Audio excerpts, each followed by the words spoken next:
I love DistroKid, as most of you know. I've been using them for all my music releases, and they're constantly unveiling new, features and stats and all this kind of stuff. And as you can see here, they're now showing stats for Apple Music. And this is super in-depth. This actually is really, really interesting too.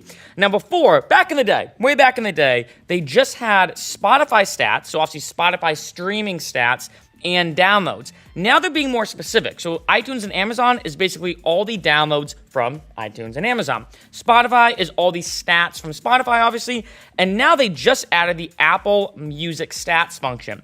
And this goes super in depth. Now, as you can see here, first off, they have all the streams by day. Now, at least at the time of this video, it is April 22nd, 2019. So as you can see here, they haven't had any stats yet. Unless I've had a horrible past couple days, I'm pretty sure I've gotten, plays on my music for the past few days. So I don't know why it's doing that. Sometimes this kind of stats feature can be a little bit glitchy. It almost seems like it's still kind of, in the workings and everything. But it's really interesting as opposed to these Spotify streaming stats, which are just how many plays you're getting per day, month, so on and so forth. This Apple Music feature goes super, super in depth. So I'm going to show you. So also streams by day, streams by week and month. But then it goes to the demographics. So we have age, so I guess 25 to 34 is my biggest demographic. We have gender, unknown male and female. We have streams by country and streams by device.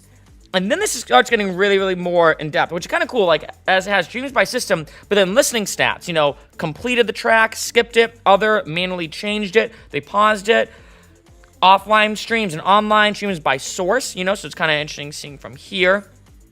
Streaming by type. And one thing I will say when it comes to all these stats, by the way, it takes a little bit for this to load up. So just keep that in mind, especially if you have a lot of releases like me. It can take sometimes a few minutes at least for this kind of page to load up completely. Sometimes you get no data available. Just try refreshing the page. Then you have streams by track. I wish this was more of like a list and not just a pie chart, because as you can see, there's a bunch of tracks up here that you can't really see. But if I go really in depth, I can kind of do this. But you can see these are the biggest ones. So I'll see what do I have. Boston Bruins, Gary Vaynerchuk, New England Patriots, Dean Winchester, Tim Ferriss. Very diverse. Lionel Messi, Base Fire. Makes sense, all these different ones. Then we have these streams by the albums, obviously. So I have the same type of pie chart.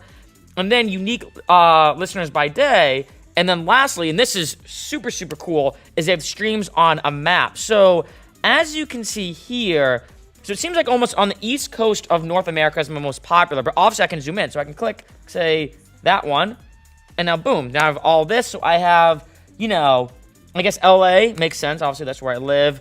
What is this one actually? So if I go here, obviously, I'm from Massachusetts, so it makes sense that right here makes, has a lot of streams. Where's that actually? Somewhere in Wyndham. Oh, okay, I can roll with that. That's pretty cool. So what's cool is you can see all these kind of demographics, and I feel like, especially for me, like say I was playing a countrywide tour, this is unbelievably good information, because that way I can say, okay, I can hit Wyndham, for example. Was it Wyndham? I just forgot the name of it. Blanking out. Pretty sure it's Wyndham. I'm gonna go back and just, yeah. So we got Wyndham. I could, do a tour there or perform there. Obviously somewhere in Boston, just to make it pretty simple, and I can plan all these different areas, obviously Columbus, Ohio would be a good one, is that maybe near Chicago? I know it's a little bit more up here. Indianapolis I could do, all these so many different areas I can do. In addition, let's say if I'm feeling bold and I want to do a entire world tour, I think I'm still a little bit ways away from that, but you never know. I noticed that my music is definitely popular in Europe, so obviously I have this where I can say, okay, different places in Germany, different places in France, Paris, maybe a good spot, anywhere in Italy? No one in Italy yet, okay. Kind of things, maybe in the future, But what's really cool about this is just interesting to see, where music's being played worldwide, because I think especially for me being an electronic musician, if anything, I feel like electronic music, it's kind of born for the most part in Detroit in terms of techno, in Detroit, America, but obviously it's super popular in Europe, as you can clearly see. But if you look at it, it's, what is that, my fourth most popular, looks like? America first, and then Europe second. We're in places in Australia. That's pretty cool. South Africa as well. India, wow. Wouldn't expect that. I have no idea.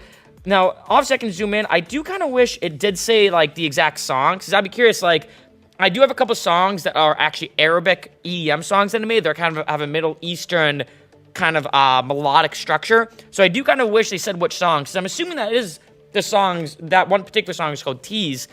I would assume that's the one being played in India, but then again, I could be wrong. Maybe it's another track, you know? So I do kind of wish they specified it.